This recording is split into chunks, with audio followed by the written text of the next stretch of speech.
শুনলাম আজ সকালে চেঁচিয়ে পুরো উঠোন মাথায় নিয়েছিলি। সকালবেলা ডেকে তো সারা হলাম, তখন কোথায় ছিলি? আমার ছেলে আনন্দ অলস একটা, সকাল থেকে বলছি বাজারে যেতে, যাইনি। পরে আমারই যেতে হলো। বয়স তো কম হয়নি, এতদিনে বিয়ে করে সংসার করার কথা, অথচ সারাদিন বেকার বসে থাকে। খুব চিন্তায় আছে ওকে নিয়ে। তার ওপর প্রণবের বউ, সে রোজ আগে রান্না করতে ঢুকে যায়। কতবার বললাম আমরা বড়, আগে আমরা রান্না সেরে নেই, কথাই শোনে না। ওর জন্যই তো সকাল সকাল মাথা গরম হলো। একটা রান্নাঘর সে নিয়ে সবার কাড়াকাড়ি। এত তাড়া হলে নিজের রান্নাঘর বানায় না কেন? প্রতিদিন আগে রান্না করতে যাওয়া নিয়ে আমায় কথা শুনতে হয়। তারা জানে না তুমি সকাল সকাল কাজে যাও, তাই তাড়াতাড়ি রান্না সারতে হয়। কোকিলা আর শকুন্তলা মাসি এমনই, তাদের তো প্রতিদিনের কাজই এসব। আমার এসবের অভ্যেস হয়ে গেছে। তারা এত আঘাত করে কথা বলে, কিন্তু তুমি কখনো আমার হয়ে তাদের কিছু বলো না। আস্থা, ছোটবেলায় মা বাবাকে হারিয়েছি। কোকিলা, শকুন্তলা মাসি এনারাই আমায় মায়ের আদর দিয়েছে, তাদের আমি। আমার যে অপমান হয় সেটা কিছুই নয়, তোমার তাতে কিচ্ছু যায় আসে না। একটু মানিয়ে নাও, যখন আমাদের নিজের রান্নাঘর হবে তখন কেউ তোমায় কিছু বলতে পারবে না। যখন ইচ্ছে রান্না করতে ঢুকবে। কোনোদিন নিজেদের রান্নাঘর হবে তার আশায় প্রতিদিন অপমান সইতে থাকবো, এটাই চাও তো? তিন পরিবারের মিলেমিশে থাকতে হলে একটু তো মানিয়ে নিতে হবে নাকি? মানিয়েই তো নিচ্ছি। যার যখন ইচ্ছে অপমান করে চলে যায়, তোমার তো কিছুই যায় আসে না। তোর ছোটবেলার অভ্যেস এখনো যায়নি? যখনই মন খারাপ হয় এসে উঠানে মাথা নিচু করে বসে থাকিস। মন খারাপ তো হবেই কাকু। পৃথিবীতে যার টাকা নেই তার কোনোখানে শান্তি নেই, না ঘরে না বাইরে। হঠাৎ এমন কথা কেন বলছিস? কোনো সমস্যা হলে আমাকে বল। কোনো সমস্যা হয়নি, তুমি চিন্তা করো না। প্রণব, আমি তোর মনের কথা ঠিক বুঝে যাই। তোর মনে কিছু একটা চলছে, সত্যি করে বল আমাকে কি হয়েছে। কাকু, তোমরাই আমার পরিবার, কিন্তু শকুন্তলা মাসি আর কোকিলা মাসি যে ব্যবহার আমার স্ত্রীর সাথে করে তা আমার একেবারেই পছন্দ নয়। শকুন্তলা দেবীকে তো কিছু বলতে পারবো না, কিন্তু আমার স্ত্রী কোকিলাকে আমি অনেকবার বলেছি যেন সে বৌমার সঙ্গে খারাপ ব্যবহার না করে, কিন্তু কোনো লাভ নেই। রোজ রোজ বাড়ি ফিরে আস্থাকে এভাবে কাঁদতে দেখলে আর কিছু ভালো লাগে না। মাত্র একটা রান্নাঘর হওয়াতে যত সমস্যা হয়েছে। আলাদা আলাদা রান্নাঘর, মানে রান্নাঘর বানানোর পয়সাও নেই কারোর কাছে।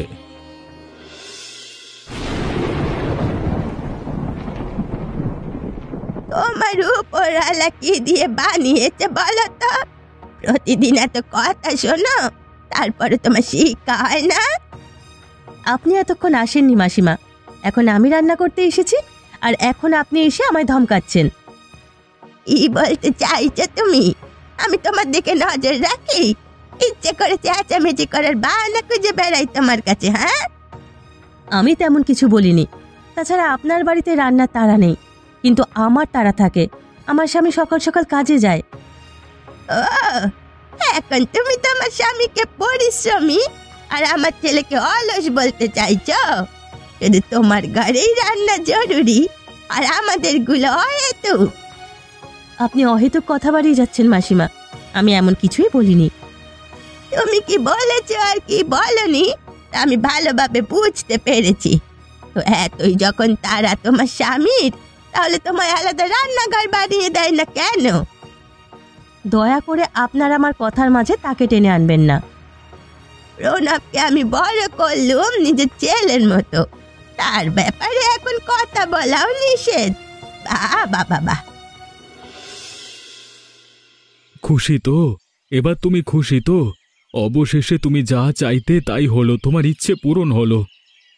নিশ্চয় শকুন্তলা মাসি তোমায় আমার ব্যাপারে কিছু বলেছে? অবশ্যই বলবেন তিনি। তুমি তাকে অপমান করেছো, তার মানে কষ্ট দিয়ে কথা বলেছো, আর তুমি কি আশা করছো এসব কিছুই আমার কানে আসবে না? তিনি তোমায় মিথ্যে কথা বলেছেন। তাকে আমি অপমান করিনি। তিনি শুধু শুধু কেঁদে তামাশা শুরু করলেন। তুমি আর একটা কথা বললে আমি মেরে তোমার হাড়গোড় ভেঙে দেব। তিনি গুরুজন হিসেবে তোমাকে দুটো কথা বলতেই পারেন, তা বলে তুমি তুমি এক্ষুনি তার কাছে যাবে, গিয়ে ক্ষমা চাইবে? না, আমি কোনো অপরাধ করিনি, তাই আমি ক্ষমাও চাইব না। তিনি আমায় তোমার চোখে ছোট করার জন্যই এসব করেছেন। হয় তুমি ক্ষমা চাইবে, নয়তো আমি তোমাকে আজকেই মেরে ফেলবো।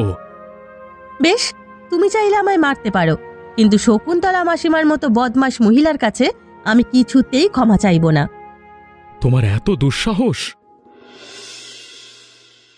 এই পথ যদি না শেষ হয় তবে কেমন হতো তুমি বলো তো? পথ শেষ না হলে বাড়ি ফিরবে কি করে শুনি? আরে আনন্দ, কেমন আছো? এই আছি। বাড়ি যতক্ষণ থাকি আমার মায়ের একই তামাশা দেখে দেখে বিরক্ত হয়ে যায়, তাই এখন রাত ছাড়া সারাদিন বাড়ির বাইরে থাকি। হ্যাঁ, এমন তো হবেই।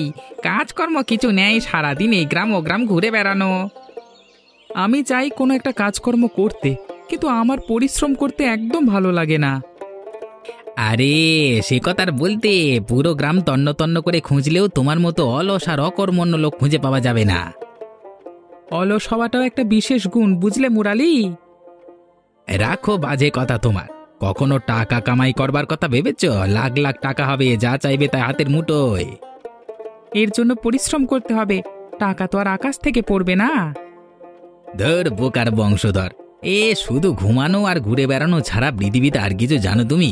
আমায় দেখো কেমন পরিশ্রম করি, কিন্তু ভুরি ভুরি টাকা কামাই করি। হ্যাঁ, সেই তো, এটা তো ভাবিনি। কিন্তু তুমি কি করে পাও এত টাকা? এমনি এমনি কি আর তোমাকে আমি বলবো? যদি জানতে চাও তবে আমাকে চা আর গরম সিঙ্গারা খাওয়াতে হবে। চা আর সিঙ্গারা খাওয়ালে তোমার মতো অল্প পরিশ্রমে বেশি টাকা কামানোর উপায় বলবে তো? কিন্তু আরেকটা শর্ত আছে, সেটা মানতে পারলেই আমি তোমাকে বলবো। বেশ, বলো। যে কাজের কথা আমি তোমাকে বলবো তার ব্যাপারে কাউকে কিচ্ছুটি বলা যাবে না, একদম গোপন রাখতে হবে। এসো মাসিমা, আমি তোমাদের বাড়ি যাবার কথাই ভাবছিলাম। ভালোই হলো তোমরা চলে এলে। তো যা কিছু হয়ে যাক, তুই তো আমার জন্য আমার ছেলে আনন্দর মতোই। আর ছেলের বাড়িতে অশান্তি থাকলে কোনো মায়ের ভালো লাগে? ও তোমাকে অপমান করেছে, আমি ওর সঙ্গে কথা বলতে ইচ্ছুক না। তুমি আমার মায়ের মতো, আর কেউ আমার মাকে অপমান করুক আমি তা সহ্য করব না। আমার তীর একদম সঠিক নিশানায় লেগেছে, এটাই তো চেয়েছিলাম আমি। এবার দেখি আস্থা আমি কিভাবে তোর ঘর ভাঙে। দেখ প্রণব, তুই আস্থার সঙ্গে কথা বলে সব কিছু ঠিকঠাক করে নে। যতই হোক ও তো স্ত্রী, এভাবে কতদিন থাকবি বল? কোকিলা, ওদের সংসার ওরা বুঝবে। যদি প্রণবের ইচ্ছে হয় কথা বলতে তাহলে বলবে, ওকে জোর করিস না। আস্থার অবাধ্য হবার শাস্তি এটাই। শকুন্তলা মাসি চায় যেন প্রণব আর কখনো আমার সাথে কথা না বলে। কি খারাপ তিনি! বুঝলে আনন্দ, যে কাজ আমি করি তেমন কোনো পরিশ্রম নেই, কিন্তু খুব গোপনীয়তা বজায় রেখে চলতে হয় এই কাজে, নইলে বিপদ। সে তো বুঝলাম, আর আমি তো বলছি আমি কাউকে বলবো না। শহর থেকে নকল ওষুধ এনে গ্রামের বিভিন্ন হাসপাতাল আর দোকানে বেচা, মুনাফা বিরাট। লাভ করবে, বিশাল লাভ। নকল ওষুধ? কিন্তু এ কাজ তো বেআইনি। এই জন্যই তো এই কাজের কথা সকলকে বলা যায় না। শহরের নিম্নমানের কারখানার নকল ওষুধ চড়া দামে বিক্রি করে লাভের একটা অংশ তোমার শহরে পাঠাতে হবে, বাকি যা থাকে সব তোমার। কিন্তু এ তো ঘোর বিপজ্জনক কাজ, যদি ধরা পড়ে যায় তাহলে কি হবে? আমি গত 2 বছর ধরে কাজ করছি, আমার কথা মতো কাজ করলে তোমার কোনো বিপদ নেই।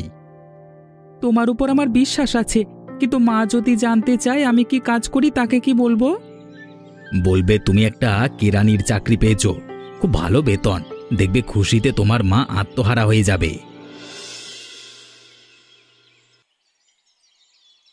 প্রণব আর আস্থার মধ্যে যে অশান্তি লেগেছে মনে হয় তা ঠিক হবে না।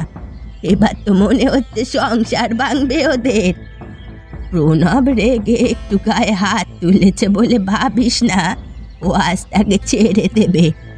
ওই মেয়ে যা চল চাতুরি জানে, ঠিক আবার প্রণবের মন জয় করে নেবে। সে আর হতে দিচ্ছি না। একবার যখন ওদের সম্পর্কে ভাঙন ধরেছে, এবার ওদের আলাদা করেই ছাড়বো। কিন্তু ওদের আলাদা করে আমাদের লাভটা কোথায়? ছোট থেকে আমরা প্রণবকে সামলেছি, কখনো নিজের ছেলে মেয়ের থেকে কম স্নেহ করিনি। কিন্তু আমাদের স্নেহের কোনো প্রতিদান আমরা পেয়েছি? তাহলে তুই কি চাস, প্রণব তার স্ত্রীকে ছেড়ে দিক? বয়স হয়ে গেছে, খাইয়ে পড়িয়ে চালানোর মতো কাউকে দরকার। আর প্রণবের মতো বাধ্য ছেলে আর কোথায় পাবো? আনন্দ তো কোনো কাজের নয়। কিন্তু কিভাবে তুই কি করবি?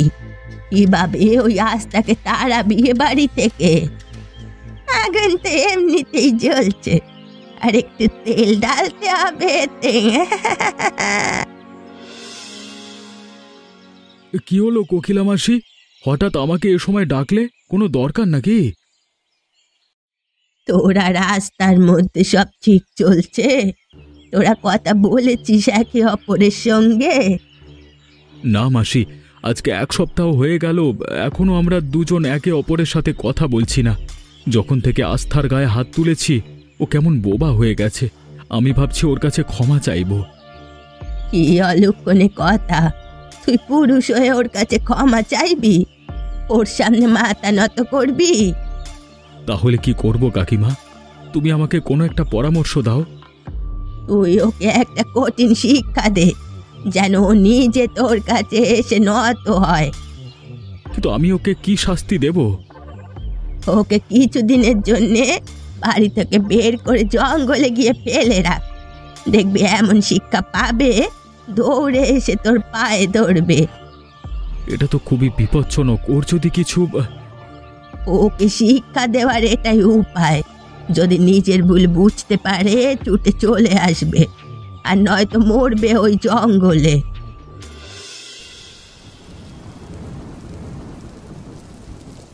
আজ 1 সপ্তাহ হয়ে গেল প্রণব আমার সঙ্গে একটিবারের জন্য কথা বলল না। কি এমন অপরাধ করে ফেললাম আমি?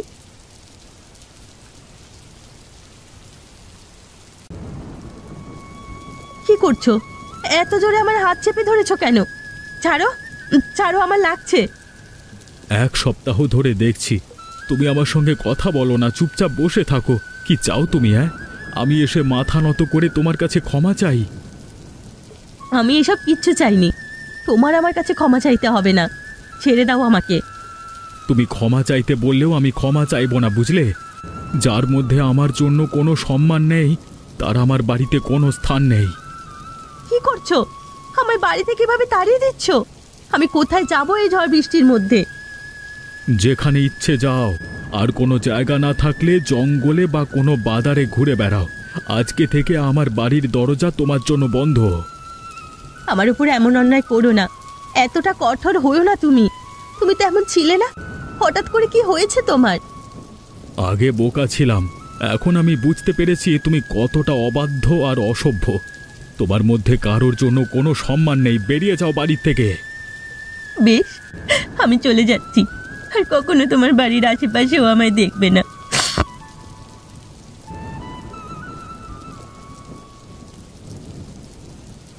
আমি ভেবেছিলাম আস্থা আমার কাছে ক্ষমা চাইবে, কিন্তু ও রাজি হয়ে গেল। বেশ, আমি ওকে আটকাবো না।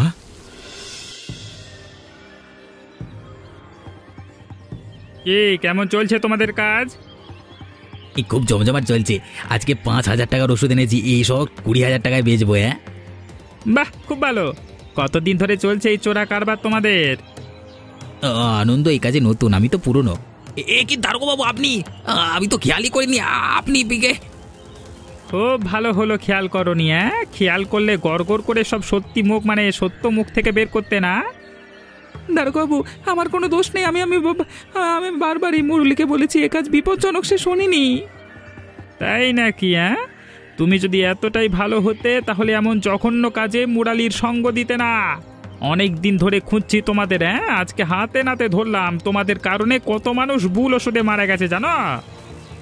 দারোগা বাবু, আমাকে ছেড়ে দিন। আমার মা যদি জানে আমি থানায় এসে মরে যাবে। এসব মানুষের জীবন নিয়ে খেলবার আগে বারবার ভাবা দরকার ছিল। চলো এবার এখান থেকে থানায়। আমার কড়া রোদ উঠেছে, এখন আমি কি করব? কোথায় যাব? বাবা মার কাছে যেতেই পারবো না। বাবা যদি জানে প্রণব আমায় বাড়ি থেকে বের করে দিয়েছে, সেই শখেই তিনি মরে যাবেন। হায় হায়, বেচারা হরিণটার কি হলো? যাই তো গিয়ে দেখি তো। এই হরিণটাকে আমায় বাঁচাতেই হবে। একটু সেবা করলেই এই হরিণ একদম ঠিক হয়ে যাবে।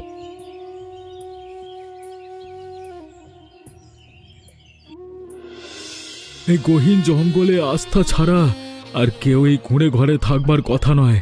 যাই যাই গিয়ে দেখি। তুমি এখানে? কালকে থেকে তোমাকে আমি খুঁজে যাচ্ছি, অবশেষে পেলাম। আমি তোমায় বাড়ি ফিরিয়ে নিয়ে যেতে এসেছি আস্থা। না, আমি বাড়ি যাব না। তোমার সাথে আমি খুব অন্যায় করেছি, তুমি আমাকে ক্ষমা করে দাও আস্থা। আমার তোমার প্রতি কোনো অভিমান নেই, কিন্তু ওই বাড়িতে আমি ফেরত যাব না। কারণ সেখানে ফিরে গেলে আবার কোকিলা আর শকুন্তলা মাসি আমার পেছনে পড়ে যাবে। এবার আমি আছি তোমার সঙ্গে। আর যে রান্নাঘরের জন্য সব অশান্তি শুরু, সেই রান্নাঘরে তোমাকে রাঁধতে হবে না। আমি তোমার জন্য আলাদা রান্নাঘরের ব্যবস্থা করেছি। আলাদা রান্নাঘর? হ্যাঁ, তোমার আর তোমার হরিণের গল্প পুরো গ্রামে শুনেছি আমি। তখন সিদ্ধান্ত নিয়েছিলাম তোমায় সসম্মানে ফিরিয়ে আনব, নিজের ভুলের প্রায়শ্চিত্ত করব। এই দিনটার জন্যই আমি অপেক্ষা করছিলাম। প্রতিজ্ঞা করো, এখন থেকে যে যাই বলুক তুমি তাদের কথায় কান না দিয়ে আমায় বিশ্বাস করবে। আমি তোমায় প্রতিজ্ঞা করছি। যখন আমি ওই জঙ্গলে ছিলাম, মাঝে মাঝে খুব ভয় করত যদি কোনো হিংস্র প্রাণী আক্রমণ করে বসে। আমিও তোমায় নিয়ে খুব চিন্তায় ছিলাম। কোকিলা মাসির পাল্লায় পড়ে আমি এমন বোকামি করেছিলাম, নয়তো আমি কখনো তোমার সঙ্গে এমন অন্যায় করতাম না। পুরনো কথা এখন তুলে লাভ নেই। এখন আমাদের চেষ্টা করতে হবে সামনের দিনগুলোকে সুন্দর করে তোলার। আজ কটা দিন ধরে তুই খাওয়া দাওয়া সব বন্ধ করে দিয়েছিস শকুন্তলা। এভাবে কি আর আনন্দ ফিরে আসবে? আমার পিঠ পিছনে আমার ছেলে এত বড় বেআইনি কাজ করছিল, আমি টেরও পেলাম না। যদি জানতাম তবে কখনো করতে দিতাম না। এর চেয়ে আনন্দ বেকারই ভালো ছিল। আমার ছেলে হাজতে বন্দি হয়ে পচে মরছে, আর ওই প্রণব নিজের স্ত্রীকে নিয়ে সুখে সংসার করছে। ছাড় তো, ওদের পেছনে পড়ে কাজ নেই। দুদিন পর ওরা আবার ঠিক হয়ে যাবে। আমার ছেলেটা টানায়, প্রণবের থেকে আমি কিছুটা সাহায্য আশা করেছিলাম, কিন্তু ও নিজের সংসার নিয়ে ব্যস্ত।